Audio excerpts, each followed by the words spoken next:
Good morrow, scholars. Welcome back to Shiver. Sorry about not uploading anything yesterday. I don't really have an excuse. You ever have one of those days where you wake up and you don't want to do anything? That's kind of what happened. I didn't even work out yesterday, so I'm gonna have to do that when I'm done here. Anyway, before I get too distracted by everything, I gave Iggy a bath already. I've already fed him. And we are in chapter 15, Grace. 43 degrees Fahrenheit, page 74. Also, I just looked at the rest of the book. There are a lot of pages. I did not realize that. Are you sleeping? Sam's voice was barely a whisper, but in the dark room where he didn't belong, it was like a shout. I get that reaction a lot. I rolled in my bed toward where he lay on the floor, a dark bundle curled in a nest of blankets and pillows. His presence, so strange and wonderful, seemed to fill the room and press against me. I didn't think I'd ever fall asleep again. I'm confused. I'm kind of uncomfortable. No. Can I ask you a question? You already have. He paused, considering. Can I ask you 2 questions, then? You already have. Gosh darn it. Sam groaned and threw one of the small sofa pillows in my direction. It arced through the moonlit room, a blackened projectile, and thumped harmlessly on my head. So you're smart, Alec, then. I grinned in the darkness. Okay, I'll play. What do you want to know? You were bitten. But it wasn't a question. I could hear the interest in his voice, the sense of tension in his body, even across the room. I slid down into my blankets, hiding from what he'd said. I don't know. Sam's voice rose above a whisper. How could you not know? I shrugged, though he couldn't see it. I was young. I was young, too. I knew what was happening. When I didn't answer, he asked, Is that why you just lay there? You didn't know how they were going to kill you? That would be a horrifying thought. Would you ask somebody a question like that?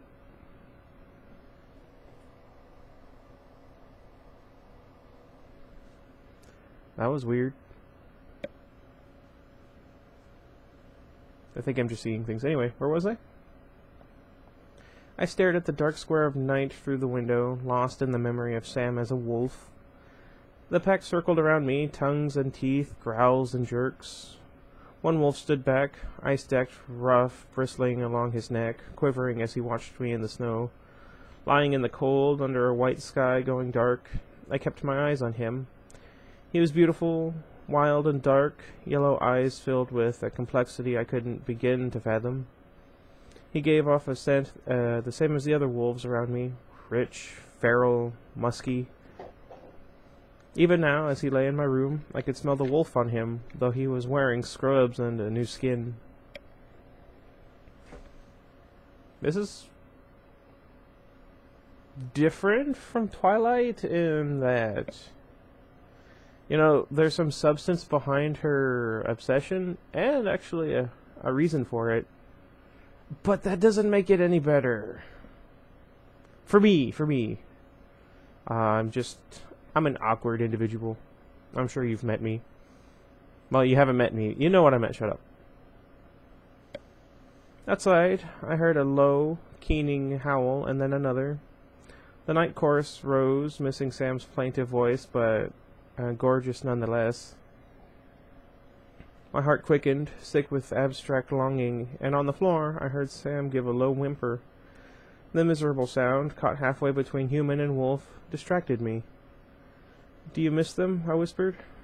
Sam climbed from his makeshift bed and stood by the window, an unfamiliar silhouette against the night. His arms clutched around his lanky body. No. Yeah. I don't know. It makes me feel sick, like I don't belong here. Sounds familiar. I tried to think of something to say to comfort him, but couldn't settle on anything that would sound genuine. But this is me, he insisted, his chin jerking to refer to his body. I don't know if he meant to convince me or himself. He remained by the window as the wolf's howls reached a crescendo. pricking my eyes to tears. "Come up here and talk to me," I said, to distract both of us. Sam half turned, but I couldn't see his expression. "It's cold down there on the floor, and you'll get a crick in your neck."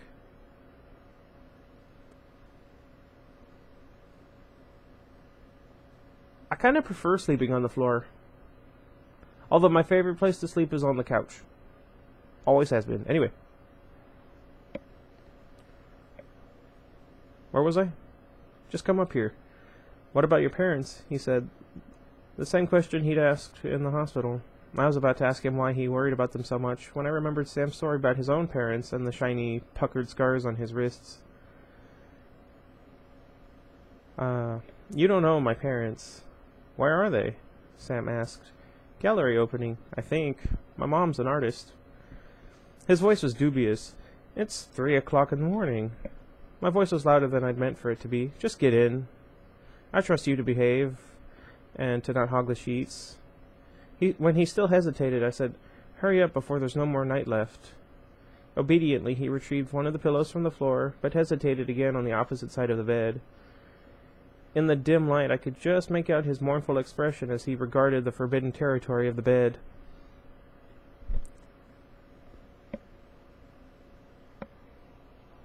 Okay, Kate, I know I said no spoilers, but you could have warned me.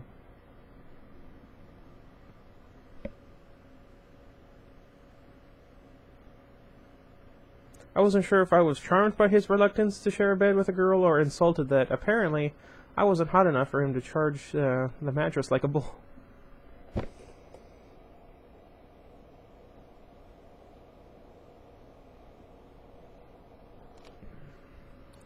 Finally, he climbed in. The bed creaked under his weight, and he winced before settling on the very far edge of it, not even under the blanket. I could smell the faint wolf scent better now, and I sighed with a strange contentedness. He sighed, too.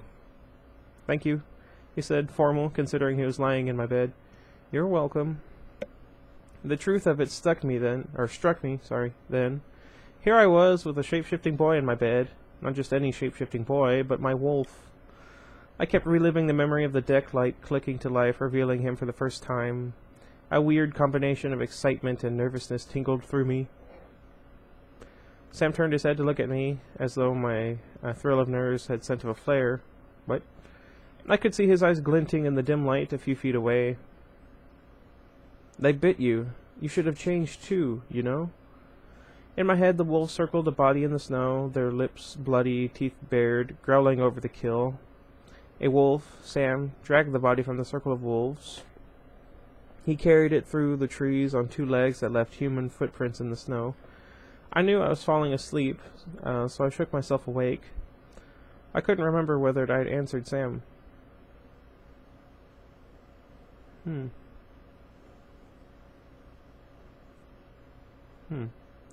Sometimes I wish I had, I told him. He closed his eyes miles away on the other side of the bed. Sometimes I do too. Chapter 16. Sam. 42 degrees Fahrenheit. I woke up all in a rush. For a moment, I lay still, blinking, trying to determine what had woken me. The events of the previous night rushed back to me as I realized it wasn't a sound that had awoken me, but a sensation. A hand resting on my arm. Grace had rolled over in her sleep, and I couldn't stop staring at her fingers resting on my skin. I would not feel comfortable. At all. Here, lying next to the girl who had rescued me, my simple humanity felt like a triumph. I rolled onto my side, and for a while I just watched her sleep. Long, even breaths that moved the flyaway hairs by her face. In slumber, she seemed utterly certain of her safety, utterly unconcerned by my presence beside her. That felt like a subtle victory, too. When I heard her father get up, I lay perfectly still, heart beating fast and silent, ready to leap from the edge of the mattress in case he came to wake her for school. But he left for work in a cloud of juniper-scented aftershave that billowed toward me from under the door. Her mother left soon after, noisily dropping something in the kitchen and swearing in a pleasant voice as she shut the door behind her. I couldn't believe they wouldn't glance into Grace's room to make sure she was still alive, especially considering they hadn't seen her when they came home in the dead of night. But the door stayed shut. Anyway, I felt foolish in the scrubs, and they were useless to me in this awful in-between weather, so I slipped out while Grace slept. She didn't even stir as I left. I hesitated on the back deck, looking at the frost-tipped blades of grass. Even though I'd borrowed a pair of her father's boots, the early morning air still bit at the skin of my bare ankles beneath the rubber. I could almost feel the nausea of the change rolling over in my stomach. Sam, I told myself, willing my body to believe. You're Sam. I needed to be warmer. I retreated inside to find a coat. Curse this weather. What had happened to summer? In an overstuffed closet that smelled of stale memories and mothballs, I found a puffy, bright blue jacket that made me look like a blimp and ventured out into the backyard with more confidence. Grace's father had feet the size of a yeti, so I tramped into the woods with all the grace of a polar bear in a dollhouse. Also, I have a halter on my shirt. Despite the chilly air that made ghosts of my breath, I like that thought. The woods are beautiful this time of year.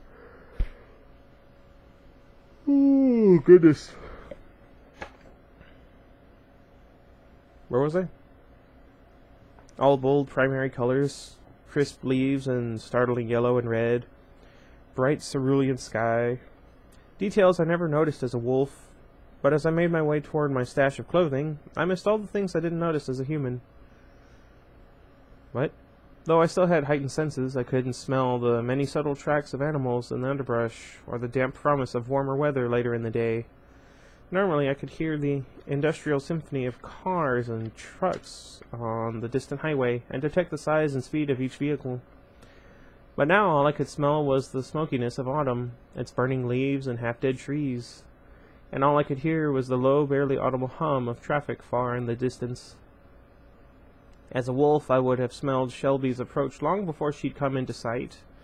But not now. She was nearly on top of me when I got the feeling that something was close. The tiny hairs on my neck stood at attention, and I had the uneasy sense that I was sharing my breath with someone else.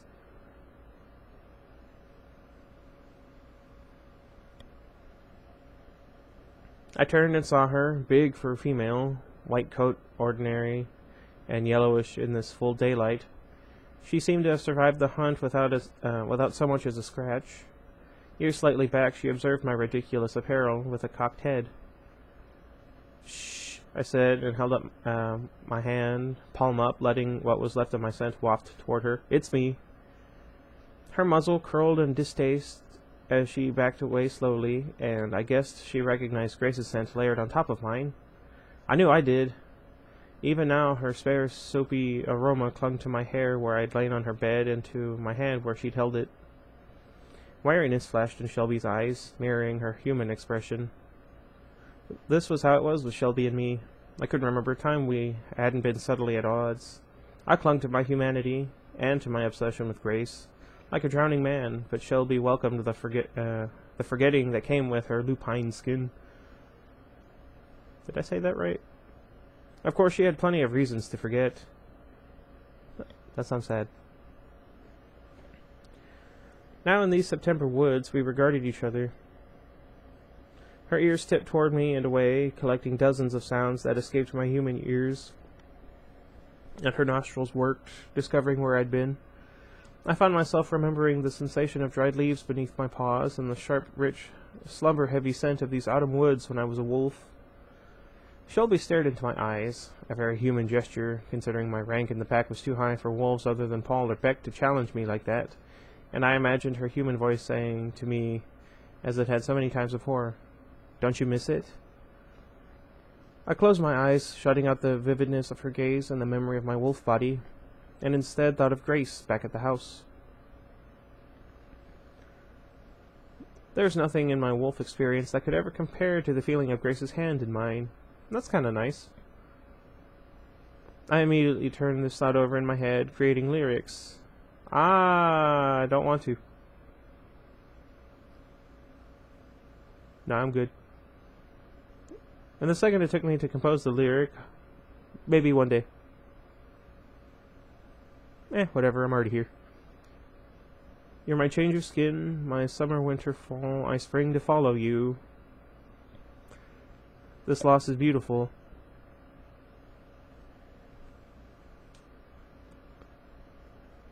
In the second it took me to compose the lyric and imagine the guitar riff that would go with it. What's a riff? I don't know. Shelby had vanished into the woods, soft as a whisper. That she could disappear with the same silent stealth as she had arrived reminded me of my vulnerable state, and I clumped hurriedly to the shed where my clothing was stashed. Years ago, Beck and I had dragged the old shed piece by piece from his backyard to a small clearing deep in the woods. That'd be interesting. Inside were a space heater, a boat battery, and several plastic bins with names written on the sides. I opened the bin marked with my name and pulled out the stuffed backpack inside. The other bins were loaded with food and blankets and spare batteries, equipment for holding up in the shack, waiting for other pack members to change, but mine contained supplies for escape. Everything I kept here was designed to get me back to humanity as quickly as possible, and for that, Shelby couldn't forgive me. I hurriedly changed into my several layers of long-sleeve shirts and a pair of jeans, and traded Grace's father's oversized boots for wool socks and my scuffed leather shoes, letting my wallet with my summer job money in it, getting my wallet with my summer job money in it, and stuffing everything left over into the backpack. As I shut the shed door behind me, I caught dark movement out of the corner of my eye. "Paul," I said, but the Black Wolf, our wolf pack leader, was gone. I doubted he even knew me now. To him, I was just another human in these woods, despite my vaguely familiar scent. The knowledge prickled a kind of regret somewhere in the back of my throat. Last year, Paul hadn't become human until the end of August. Maybe he wouldn't change at all this year. I knew my own remaining shifts were numbered too. Last year I had changed in June, a frighteningly huge jump from the previous year's shift in early spring, when there had still been snow on the ground. And this year, how late would I have gotten my body back if Tom Culpepper hadn't shot me? I didn't even really understand how being shot had given me back my... Oh! Gotcha. From human form in this cool weather, I thought of how frigid it had been when Grace knelt over me, pressing a cloth to my neck. It hadn't been summer for a long time. The brilliant colors of the brittle leaves all around the shed mocked me then, evidence that a year had lived and died without my being aware of it. I knew with sudden, chilling certainty that this was my last year. To meet Grace only now seemed like an intensely cruel twist of fate. You get used to it. I didn't want to think about it. Instead, I jogged back to the house, checking to make sure that Grace's parents' cars were still gone. Letting myself back in, I hovered outside the bedroom door for a second, then loitered for a long time. Oh my goodness. In the kitchen, looking through the cabinets even though I wasn't really hungry. Admit it, you're too nervous to go back in there. I wanted so badly to see her again, this iron-willed ghost that had haunted my years in the woods. But I was afraid, too, of how seeing her face to face in daylight might change things. Or worse, wouldn't change things. Last night I'd been bleeding to death on her back deck. Anyone might have saved me. Today, I wanted more than saving. But what if I was just a freak to her? You're an abomination to God's creation. You're cursed. You're the devil. I get that a lot, too. Where's my son? What have you done with him? I closed my eyes, wondering why, considering all the things I had lost. Memories of my parents couldn't have been among them. Oh, that's sad. Sam? I jerked, hearing my name. Grace called again in her room, barely above a whisper, wondering where I was. She didn't sound afraid. I pushed open her door and looked around her room. In the strong late morning light, I could see now that it was a grown-up's room. No leftover pink whimsy or stuffed animals for Grace, if she'd ever had them. Framed photographs of trees on the walls, all matching black frames with no frills. Matching black furniture, all very square and useful looking. Her towel and washcloth tidily folded up on top of the dresser next to another clock. Black and white, all smooth lines, and a stack of library books, mostly narrative nonfiction and mysteries, judging by the titles. Probably alphabetized or organized according to length. I was suddenly struck by how dissimilar we were. It occurred to me that if Grace and I were objects, she would be an elaborate digital clock, synced up with the world clock in London, with with technical perfection. And I'd be a snow globe. Shaken momentarily, shaken memories, there we go, in a glass ball. I struggled to find something to say that wouldn't sound like the greeting of an interspecies stalker. Good morning? I managed. Grace sat up, her hair frizzy on one side and flat against her head on the other. Her dark eyes were filled with open delight. You're still here. Oh, you have clothes. I mean, instead of scrubs. I went to get them while you were sleeping. What time is it? Oh, I'm really late for school, aren't I? It's 11. Grace groaned and then shrugged. You know what? I haven't missed class since I started high school. I got an award for it last year, and a free pizza or something. She climbed out of bed in the daylight. I could see how clingy and unbearably attractive her camisole top was. I turned away. You don't have to be so chaste. Yes, you do. I certainly do. It's not like I'm naked. Again, I'm very awkward. Pausing in front of her closet, she looked back at me, her expression canny. You haven't seen me naked, have you? No! My answer came out distinctly rushed. I imagined that would be never mind. She grinned at my lie. What? And pulled some jeans from the closet floor. Well, unless you want to see me now, you'd better turn around. I lay down on the bed, face buried in the cool pillows that smelled of her. I listened to the rustling sounds she made as she pulled up her clothing, my heart pounding 1,000,000 miles an hour. I sighed, guiltily unable to contain the lie. I didn't mean to. The mattress groaned as she crashed into it, her face close to mine. Are you always this apologetic? Yes. My voice was muffled by her pillow. I'm trying to make you think I'm a decent person. Telling you I saw you naked while I was another species does not help my case. She laughed. I'll grant you leniency, since I should have pulled the blinds. There was a long silence, filled with 1,000 unspoken messages. I could smell her nervousness, faintly wafting from her skin, and I could hear the fast beat of her heart carried through the mattress to my ear. It would have been so easy for my lips to span the inches between our mouths. No. I thought I could hear the hope in her heartbeat.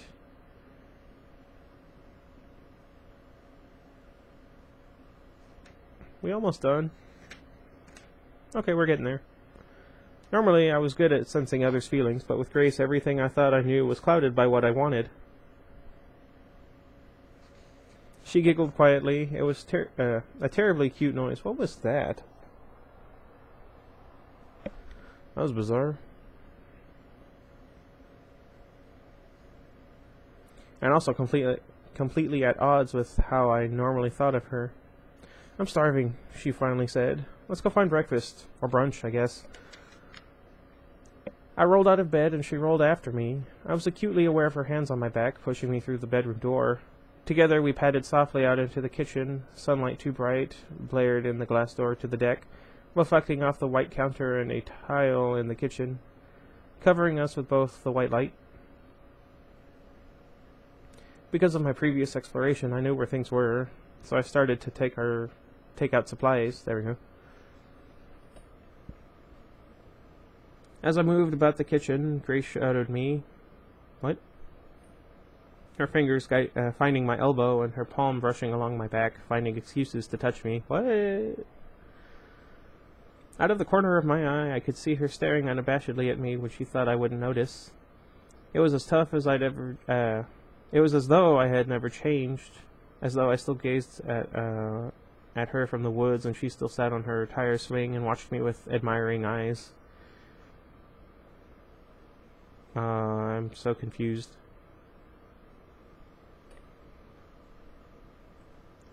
This is a really long chapter. Did you guys notice? How many pages has this been? I guess not been that many. Where was I? Peeling off my skin, leaving just my eyes behind. You see inside my head.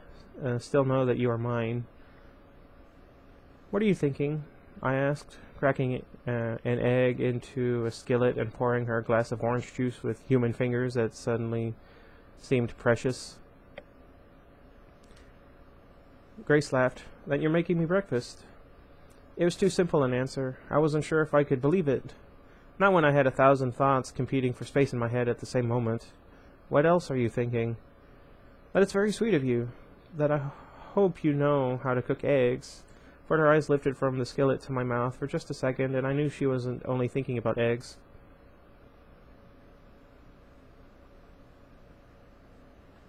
She whirled away and pulled the blinds, instantly changing the mood in the kitchen. And it's too bright in here.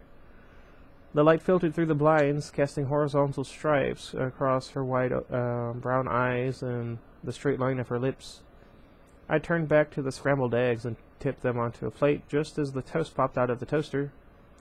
I reached for it at the same time as Grace, and it was just one of those perfect movie moments where the hands touch and you know that the characters are going to kiss.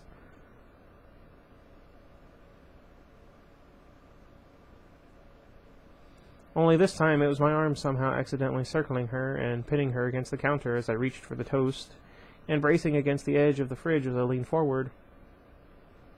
Lost in embarrassment over my bumbling, I didn't even realize it was the perfect moment until I saw Grace's eyes close, face lifted toward mine.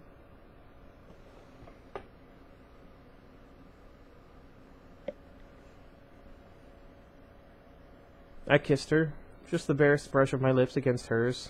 Nothing animal. Even in that moment, I deconstructed the kiss, her possible reactions to, her possible interpretations of, the way it made a shudder tighten my skin. What? The seconds between when I touched her lips and when she opened her eyes. Grace smiled at me. Her words were taunting, but her voice was gentle. Is that all you've got? I touched my lips to hers again, and this time, it was a very different sort of kiss.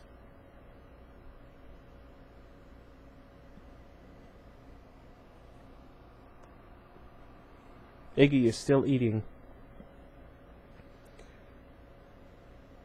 It was 6 years' worth of kissing, her lips coming to life under mine, tasting of orange and of desire. Way. Her fingers ran through my sideburns and into my hair before linking around my neck, alive and cool on my warm skin. I was wild and tame and pulled into shreds and crushed into being all at once. For once in my human life, my mind didn't wander to compose a song lyric or store the moment for later reflection. For once in my life, I was here and nowhere else.